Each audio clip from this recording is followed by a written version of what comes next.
আসসালামু আলাইকুম। গতকালকে এক ভাই জিজ্ঞেস করছেন মুরগির চর্বি হয়ে গেলে কি করতে হবে?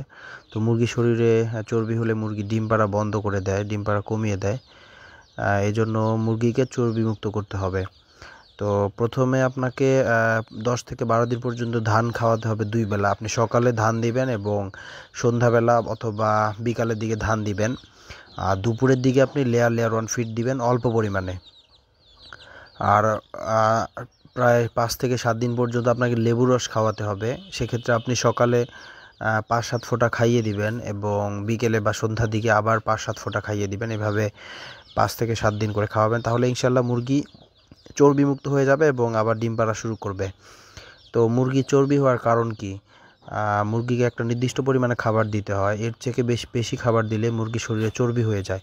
এজন্য খুবই সতর্কতা অবলম্বন করতে হয় যাতে মুরগি অতিরিক্ত খাবার না খায়। অতিরিক্ত খাবার খেলে আপনাকে চর্বিমুক্ত করতে হবে, তারপরে মুরগি ডিম পারবে।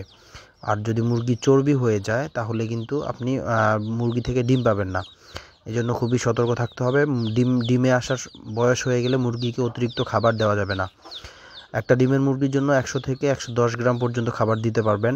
মুরগির সাইজ যদি বড় হয়, আর ছোট মুরগি হলে ৮০, ৯০, ১০০ গ্রাম এরকম খাবার ওর পরিমাপ অনুযায়ী ওকে দিতে হবে, ওজন অনুযায়ী। ধন্যবাদ সবাইকে ভিডিওটি দেখার জন্য। আসসালামু আলাইকুম।